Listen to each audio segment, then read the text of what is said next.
After nearly 3 decades covering the Buffalo Bills, this guy knows what he's talking about. Welcome to Sal Speak, the place to be for hard-hitting analysis from Sal Maiorana of the Democrat and Chronicle. Hi everyone, and welcome to democratandchronicle.com. I am Sal Maiorana, back for another edition of our Facebook Live Bills show.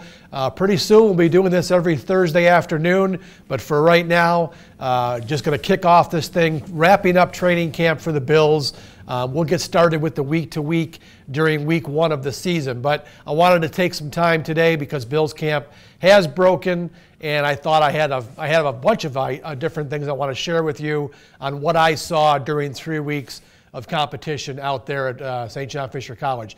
First of all, the quarterback situation, nothing was decided. They came to camp on July 26th not knowing who their starting quarterback was, and they left camp Wednesday afternoon and were no further down the road, at least publicly. Sean McDermott has said nothing about who he thinks will be the starter. Now, the first preseason game, we saw Nathan Peterman get the start against the Panthers at New Era Field. Friday night, we expect that A.J. McCarron's going to get that start, and only because those two guys basically split the first team reps throughout training camp, so it just seems logical that if they're going to start Peterman the first game, they would come back and give McCarron the second game. Now, the intrigue on Friday night is going to be, when will Josh Allen play? Josh Allen, number 7 overall pick. We all think he's the Bills' future quarterback, but right now he is working through the process, as Sean McDermott likes to say, and he's been with the third team mostly for the first 2 weeks, and he got some reps with the second team this past week. So my sense is what's going to happen. My sense of what's going to happen here is that McCarron will start, probably play into the second quarter, and then I think we're going to get Josh Allen for the second and third quarters of this game. And it'll be interesting to see if McDermott leaves the first team offense on the field when McCarron comes out there for his first series.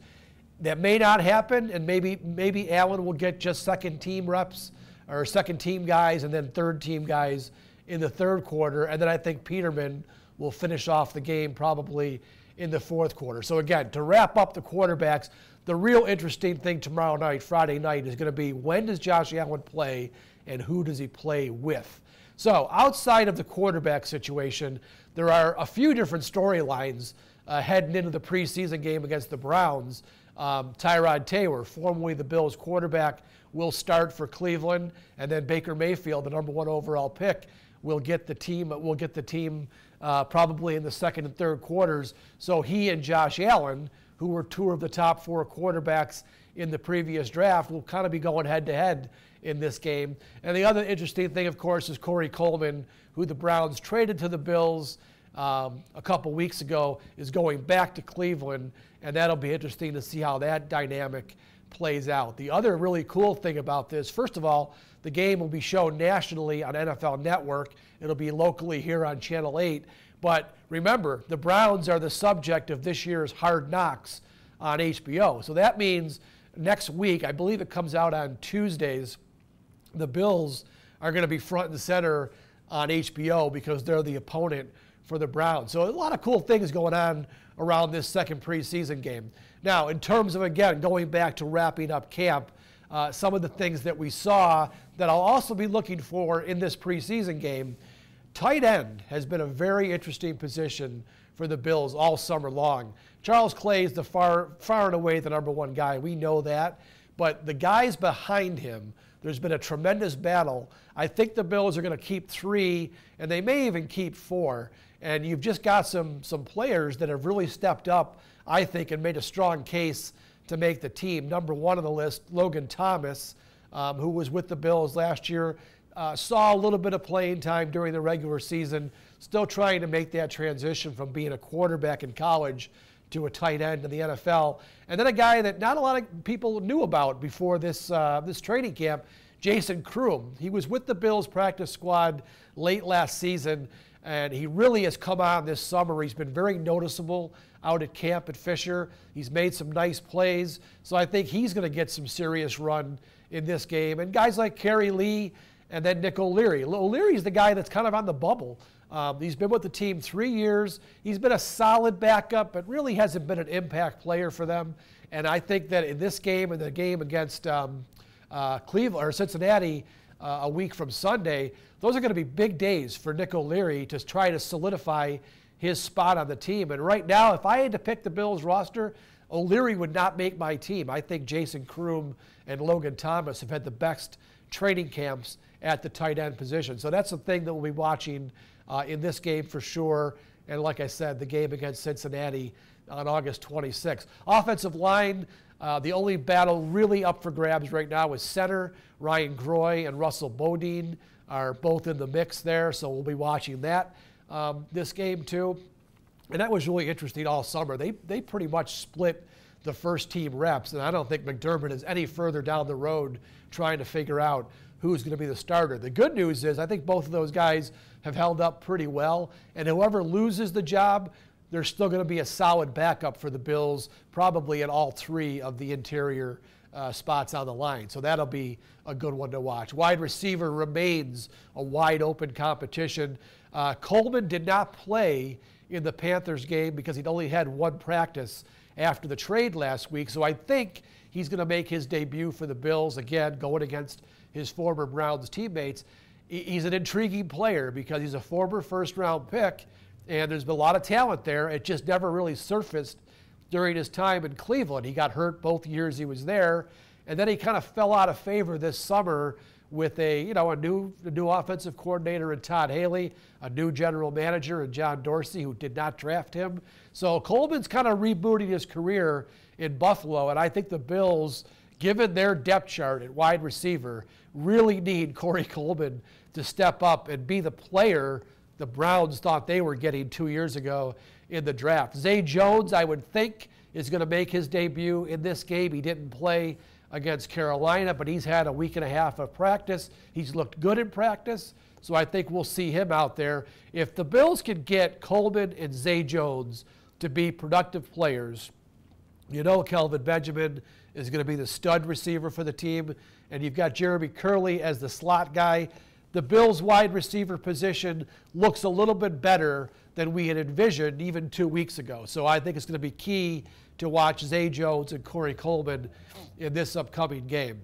All right, on the defensive side, not a whole lot to look at here.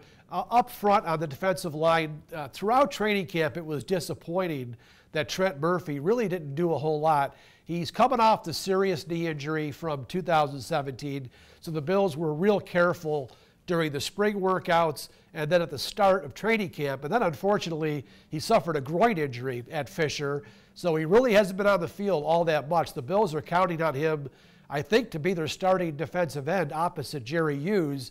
But right now, they have not seen much from Trent Murphy. Now, the good news for Shaq Lawson is that he's been able to get in there and get some first-team reps. He was a guy that we thought might be on the bubble this season. He had a rather disappointing first 2 seasons with the Bills, and it didn't seem like he was a great fit in Sean McDermott's defense last year. I think Lawson, though, has kind of come on. He had a pretty good spring. They talked about that ad nauseum, really. And then he came to camp with something to prove, and I think he stepped up, and he has taken advantage of Trent Murphy not being on the field. So I think Lawson probably has solidified his spot on the roster, and for no other reason that Trent Murphy may not be readily available throughout the season. So that's what I see up front. Not a whole lot. Harrison Phillips, the rookie third-round pick, I think he's had a great summer. He got the start, actually, last week when Kyle Williams was given the Veterans Night off. So I think up front, Bills' defensive line looked really good at camp, and I expect that to continue moving forward. The linebacker position, the news at camp, at the end of camp at least, was that Matt Milano gave up some first-team reps. Keenan Robinson was moved in there on occasion, and so was Ramon Humber. So Milano, we all thought, was going to be a starter and an every-down linebacker. I think maybe the Bills might be sending him a message. I don't think he had a real great off-season period. He had that hamstring injury that caused him to miss the playoff game, but he was still, kind of bouncing back from that during the spring portion. And then in training camp, I don't know, I mean, he hasn't been all that noticeable on the field. So maybe Milano gets the message. I'm sure he's going to start in this game, but they need him to be an every down player because I think they're pretty thin at linebacker. Tremaine Edmonds had a pretty quiet opener against Carolina. I'm looking for him to make some more impact plays in this game too. And then we move back to the secondary. All's good back there. The only job right now that's up for grabs is nickel quarterback. I mean, the Bills have got their starting corners, Vontae Davis and Trey White. The safeties are excellent with Jordan Poyer and Micah Hyde, and even the backup safeties. Right now, Raphael Bush and Dean Marlowe look like they've solidified their spots. So really, to me, the only jobs that are open are backup quarterback and, more importantly, that nickel quarterback, because that guy's on the field quite a bit. So right now, Teron Johnson, the rookie, is in that mix. Phillip Gaines has been out there. Lafayette Pitts. So these are all guys that you should be watching in this Cleveland game and next week against Cincinnati, because I think these games are going to play a big role in who wins that job. So that was kind of what I saw at training camp. I thought the Bills had a good camp for no other reason than this. They stayed pretty healthy outside of really Trent Murphy. All the other injuries were kind of minor. Guys missed a practice here or there. Other teams around the NFL, they come on a training camp and some lose some big-name players. So far, fingers crossed, the Bills have been pretty healthy as the St. John Fisher College portion of the training camp comes to a close. So, Bills and Browns on Friday night. Again, a lot of intrigue for a second preseason game. You know, not much to generally pay attention to in these games, but this one I think is going to hold some interest. And again, quarterback will be the big thing on both sides for Cleveland with Tyrod Taylor and Baker Mayfield, and with Buffalo, A.J. McCarron and Josh Allen, and then, of course, Nathan Peterman. So I'm going to wrap it up. Just wanted to, like I said, touch base as camp came to a close.